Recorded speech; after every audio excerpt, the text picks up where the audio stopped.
Istanbul, capital of Turkey in all but name. On her doorstep, the Bosphorus, the thin strip of water that divides Asia from Europe and East from West.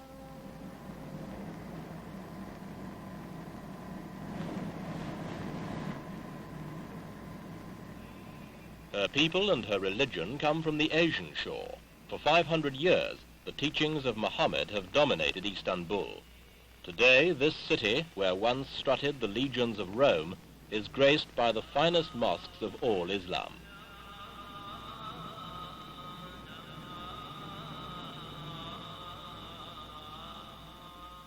In their blood are the fierce tribes of Asia who took the city from the Christians and then created the once vast Ottoman Empire. But their sultans, who ruled within these gilded domes, were overtaken by the new creed of industry then invading Europe. Their empire collapsed, the Sultanate fell, and in 1923 a republic was born. Now, 50 years on, Echo examines the new Turkey, a country that has thrown off the dead weight of her past.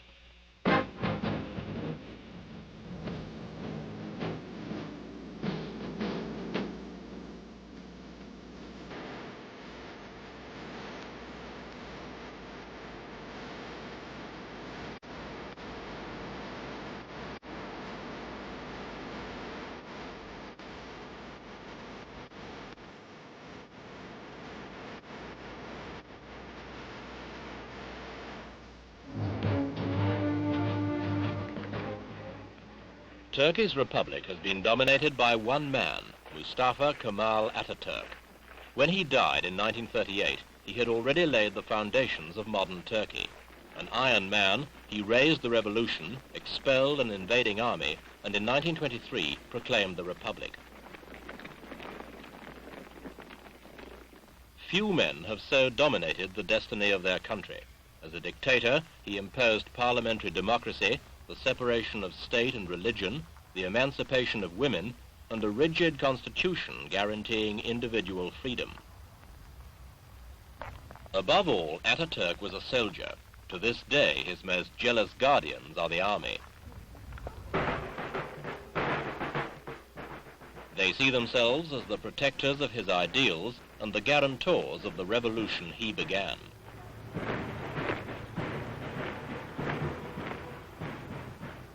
Twice they've intervened to save it, once in 1960 and again in 1971. The forces of dissension were beginning to shred the very fabric of Turkey. Behind the protected walls of the universities, Marxist students were arming for bloody revolution. Student violence erupted in Istanbul and Ankara. The Israeli consul general was murdered, other foreigners kidnapped. Communiques appeared from a Turkish liberation army, sounding alarmingly similar to the Arab Black September organization.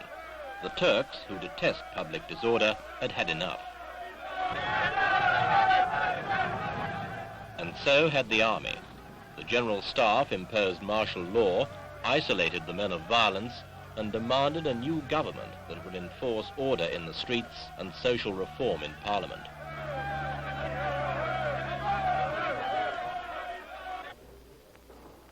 Süleyman Demirel, Prime Minister since 1965, was given a choice, resign or be thrown out.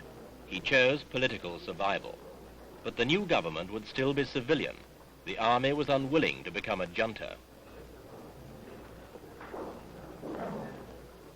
Parliament went back to work under the scrutiny of army headquarters.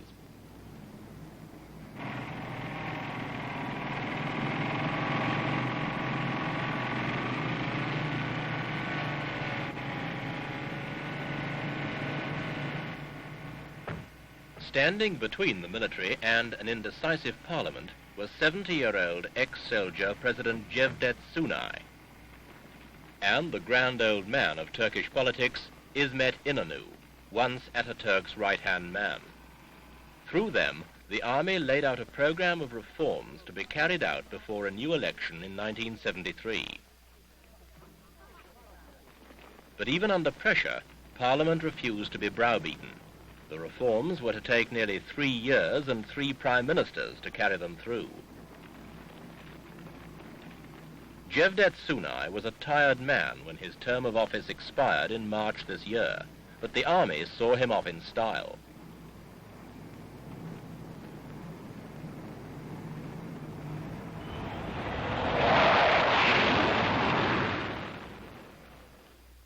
Sunay's successor, they hoped, would be another old soldier. The Army Chief of Staff, General Göler, resigned ahead of his time, ready for the job of president. Once Ataturk sat here, like an old schoolmaster with a class of wayward children. But times have changed. We can't be treated like a platoon of soldiers, Inanu said. Parliament defied the army. General Göler was rejected. He needed 218 votes, but got only 81. The army lost face, but the reasons to interfere had gone. Democracy had found its feet again. It took 14 ballots to find a compromise president. A retired admiral, Fahri Karaturk. The man behind Parliament's defiance was Süleyman Demirel. Deposed in 1971, he's still an astute politician. Nevertheless, it took the army to force reforms he couldn't get through Parliament.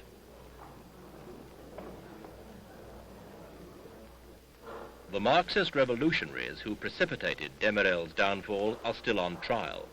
Many had been trained by Palestinian terrorists in Lebanon and Syria.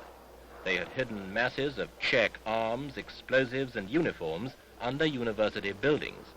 Now their revolution has ended in Turkish courts. Martial law has been lifted. The streets have been pacified. The reforms of the last 3 years have given the Turks a fresh start on the road to progress laid out by Ataturk.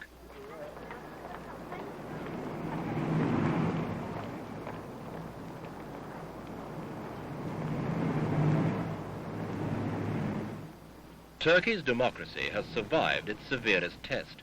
The question now is whether the prosperity and the lifestyle of booming Ankara and Istanbul can be spread to the rest of Turkey. Ataturk emancipated Turkey's women in the 30s. Veils haven't been worn in Ankara since their mother's day.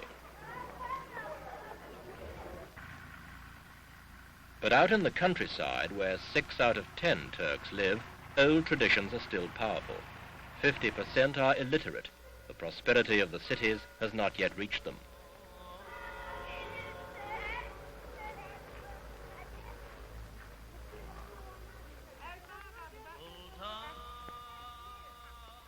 Last year, in a brave gesture in the world fight against drugs, Turkey banned one of her peasants' most valuable crops, opium. But in return, the government passed the long-awaited land reforms that will enable millions of peasants to own the land they have tilled for centuries. To replace camels with tractors and ignorance with knowledge, the government has launched a vast expansion of rural education and investment. But Ataturk's revolution still has a long way to run. This family firm is still happy to make bricks the same way the ancient Egyptians did.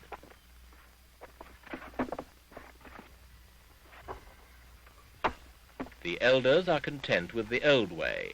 The young must comply or leave for the cities. Here they find a different world. The countryside may still belong to the ways of Asia. The cities belong to Europe.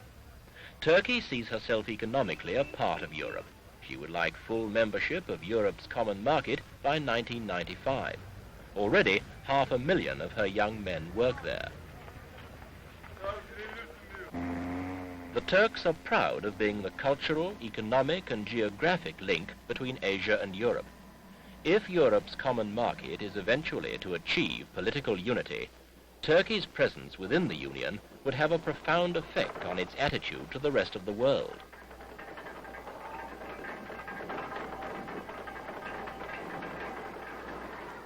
In the 50th year of her republic, Turkey has chosen to symbolize this vision by building a great bridge across the Bosphorus. It is the first physical link between Europe and Asia since the Emperor Darius built a bridge of boats for his armies 2,500 years ago. But today's bridge is not for armies. It is an artery of trade between two continents.